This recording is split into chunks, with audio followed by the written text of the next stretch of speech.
So the Garfield movie, not to be confused with Garfield the movie, which came out in 2004 and starred Bill Murray. This one stars Chris Pratt and Samuel L. Jackson, and it's about this orange cat named Garfield. He loves lasagna, he loves watching TV, he loves being sarcastic, and he absolutely hates Mondays.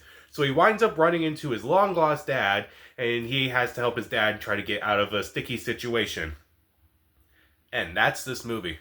So, this was a movie I was not looking forward to. I am not a big Garfield fan. I don't have anything against Garfield, but honestly, I don't remember too much of Garfield, if I'm being honest. I kind of remember the comic strip. I kind of remember there was like a couple Garfield shows here and there.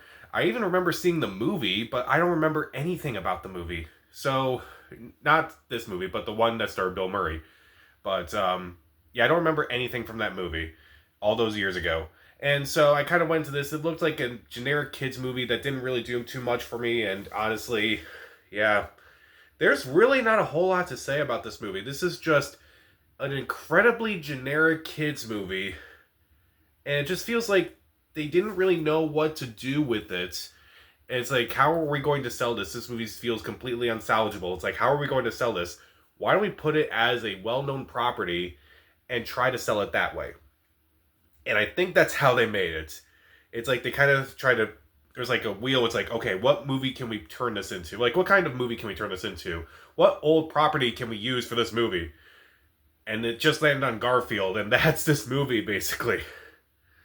I'm already ranting about it, but I will be fair. I'm going to talk about a couple things I do like. The animation is at least fine. It's not groundbreaking by any means, but at least it's fine. Some voice actors do the best they can with their roles. Like, it sounds like they're either having fun or they kind of like make the best of the, kind of small roles they've been given. Like, Hannah Waddingham is a villain. Ving Rhames is in this movie somehow. Okay. Cecily Strong, I thought she tried the best that she could. Chris Pratt, there were a couple moments where I was like, okay, I can kind of understand why he was cast in this movie. Although, looking at it, it's like, if this was like a legitimate Garfield movie, maybe they could have gone with someone else, like maybe Nick Offerman, his Parks and Rec co-star. But, I digress. Yeah, that's all the things I really did like about it. The main things I don't like about this movie is that this movie just feels so tonally inconsistent throughout.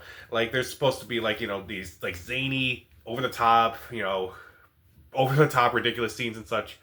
And it's very energetic and such, and then sometimes it's like, has a lot of that drama where it's like, it kind of deals with Garfield and his dad. It's like, this is kind of weird. This is like kind of like all over the place, and it's like, it tries to be funny, it tries to be serious, and overall it's just kind of hard to tell like what kind of vibe they're trying to go with this movie.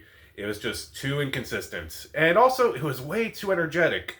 For a movie about Garfield who loves to just lay around and just eat, this movie is weirdly too energetic.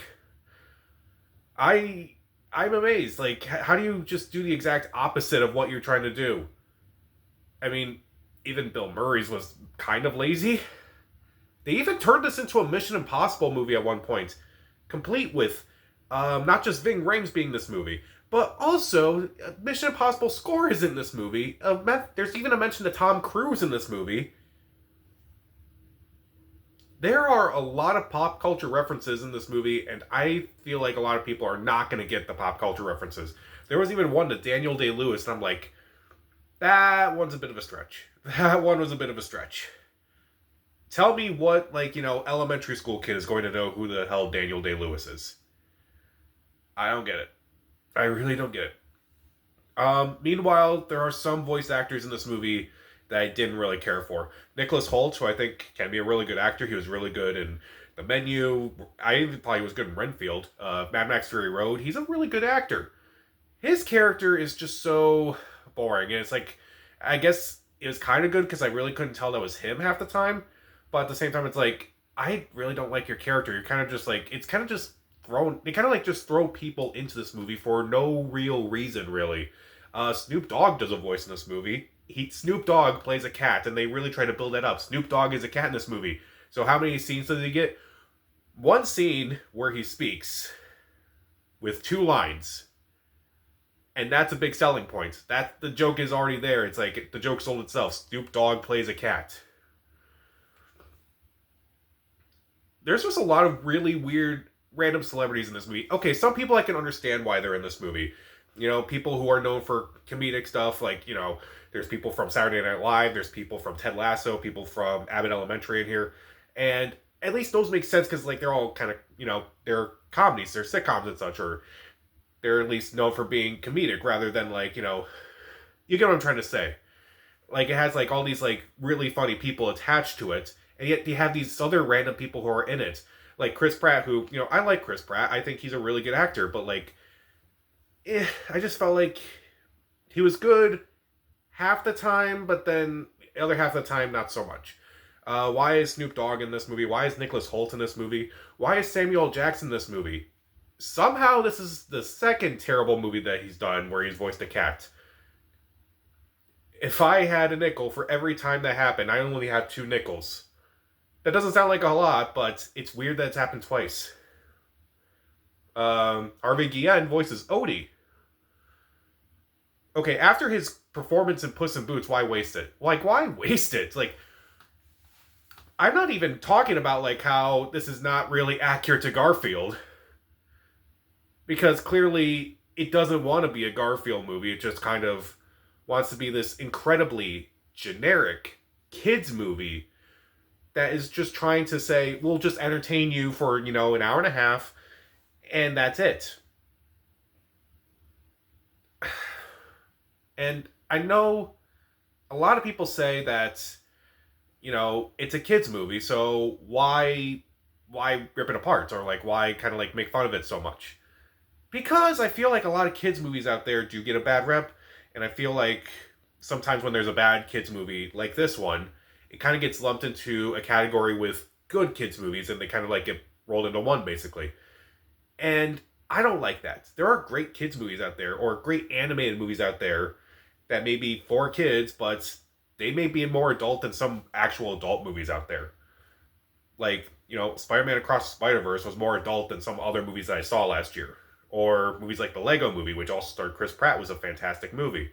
There are good kids movies out there, but that doesn't mean they should be lumped in with movies like this, where all they do is, like, try to, you know, take advantage, or, like, you know, try to make references to things that are popular, which is, like, I feel like this may have been sitting on the shelf for a while, because, like, there's a lot of jokes about here that are kind of dated and such.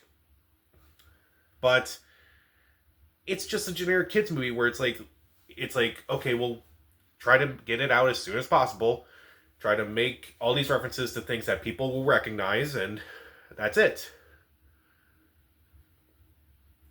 I feel like I'm ranting on this movie, and yet it's just, it's so generic and so boring. There's really not much I can say. Like, I guess a couple times I laughed, but, like, even now I'm thinking about it after seeing it, I don't even remember what made me laugh. That is just incredibly boring. This may not be a typical movie review by any stretch, but this isn't really a typical movie. It's not like I'm angry with this movie or anything. It's just more, I'm perplexed by a lot of this movie. I just don't understand this movie. So even though the animation's fine and some voice actors are good, and there are some laughs here and there, and that's pretty much it. It's just a little totally inconsistent. It's too energetic. Some voice actors are just wasted. They kind of just throw in a bunch of people who don't really get a whole lot to do. The pop culture references are terrible. It's way too generic. It's way too boring. There's a lot of subplots that are going on in this movie. And I just am lost. I am at a loss of words for this movie. It's not like I'm not, like, angry about this movie. Like, I've reviewed movies where I, like, ranted for a bit, like Madam Web, where I was just pissed at that movie. I was beyond angry at that movie. This is more, I'm just gonna forget about it. I may mention it in my worst of the year list. I'll give the Garfield movie 1.5 out of 4 stars. Stream it. Maybe I'm being a little too nice, but I don't even have a joke. This movie's just not that good. You know, I'm going to lower it. 1 out of 4 stars, skip it. So, I don't even have a question. Did you see this movie? Comment down below, subscribe to the channel. This is Pat. Stay safe.